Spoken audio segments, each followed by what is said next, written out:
नाज़रीन, मौलाना फजलुर रहमान साहब का बिलाखिर जो सब्र का पैमाना है वो छलक उठा और वो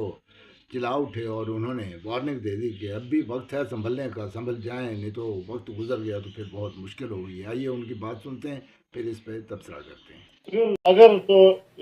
इनकी मुदाखलत है और इनके बगैर नहीं है तो कोई फायदा नहीं, हो भी तो कोई फायदा नहीं, न हो तो भी कोई फायदा नहीं। मौलाना साहब, अभी सदारत इलेक्शन भी आ रहे हैं जिसमें आपसे पंचरदारी की है, तो क्या उनकी हिमायत हो सकती है या दूसरी पार्टी के उम्मीदवार की? उसूली फैसला हमारा यही है कि हम इसमें किसी किस्म के वोट में हिस्सेदार ना हों। गैर मुमकिन है कि हालात की गुत्थी सुलझे अहले दानिश ने बड़े सोच के उलझाई है। साहब, एक खत लिखा गया है IMF को की जाने से, उस पर तनकीद की जा रही है, आप उसको किस नजर से देखें? मैं नजरियाती आदमी हूँ, मैं IMF को इतना इन्वॉल्व करना, वैसे भी उनके रवैये हमारे साथ अच्छे नहीं है, कुछ इक्तिसादी तौर पर हम इतने कमजोर हुए हैं माजी में, वहां पर भी हमारे लिए बहुत सी मुश्किलात होती हैं, बहुत सख्त शराइत पर वो हमसे बात करते हैं। तो इस हवाले से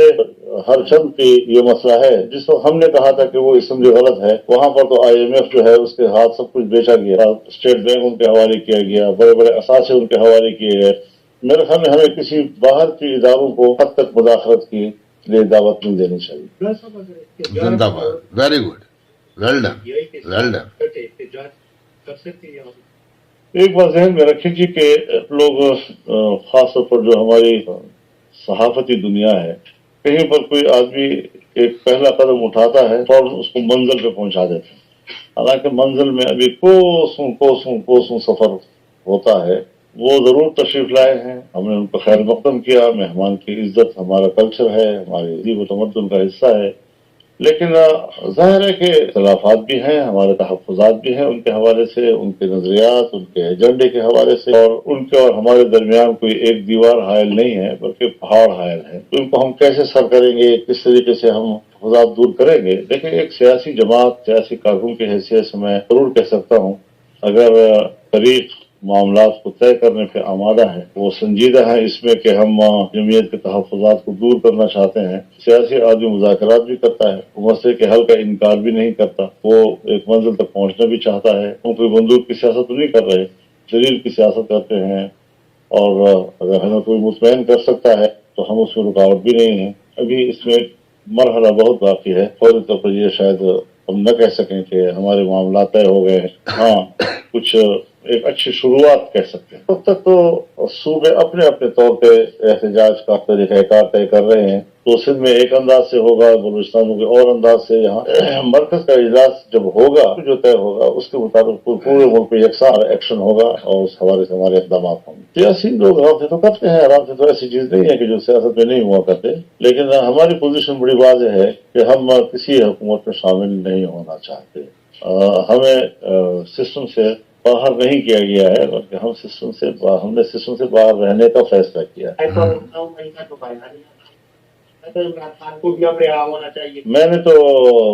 गिरफ्तारी के वक्त ही कह दिया था, आज तो मैं नहीं कह रहा, गिरफ्तारी के वक्त भी कहा था कि सियासत का मजा नहीं आ रहा, कि मेरा मुखालिफ जो है वो बंधा हुआ है और मैं आजाद फिर रहा हूँ, तो मुकाबले का मजा नहीं आ रहा। मैंने कहा तो मैं तो किसी सियासतदान के जेल में, लेकिन अब आगे कानून का मामला है, अदालतों का मसला है, तो मामला तो गैर है कि उन्होंने खुद अपने तौर पर करने होते हैं। जहाँ मेरे सियासी सोच के हवाले से बात है, पता नजर इसके केसेस की नवीयत क्या है। मौलाना फजलुर रहमान साहब ऐसे सियासतदान हैं जो बहुत ठंडे मिजाज के हैं और काफ़ी समझ बूझ रखते हैं कि किस तरह निज़ाम से टक्कर लेंगे तो उसके फिर नताइज क्या होंगे। उनके अपने जो मफादात हैं वो मदारस के हवाले से है, वो तरवीज दीन की और तबलीग दीन की और मदारस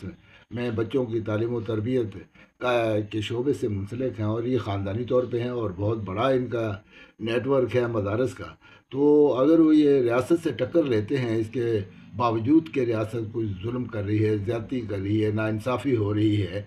सिस्टम ठीक नहीं चल रहा, सारा मसनूई है, इलेक्शन के मामलात पे भी इनके तहफ़्फ़ुज़ात हैं कि ये जाली इलेक्शन थे, इनके रिज़ल्ट में हेर फेर की गई थी, मैंडेट इनका भी छीना गया। तो इसके बावजूद बहुत ठंडे और धीमे अंदाज में चलते हैं और वो दबकाते भी हैं, धमकाते भी हैं, तड़ियाँ भी लगाते हैं, और फिर ये है कि मसालत का रास्ता भी खुला रखते हैं। एक वक्त था कि सारे वो صدر پاکستان ہو، وزیر اعظم ہو، ساری کابینہ ہو، وہ سارے سارے، اور اپوزیشن خاص طور پہ پی ٹی آئی وغیرہ، وہ ان کے گھر کے چکر لگاتی تھی جب 26ویں ترمیم کی بات ہو رہی تھی، تو اپنے کچھ مطالبات منوا کے 26 ترمیم کا بہت بڑا طوق غلامی کا اور ناانصافی کا وہ گلے میں ڈال دیا عوام کے، اور اس میں یہ کسی حد تک ان کا بھی رول تھا، لیکن ان کا کہنا ہے کہ انہوں نے سانپ کا زہر نکال دیا، لیکن پھر بھی وہ سانپ تو تھا ہی نا۔ تو بہرحال وہ اب تک تو بڑے منجھے ہوئے طریقے سے سیاست کر رہے ہیں اور خود کو بچا رہے ہیں،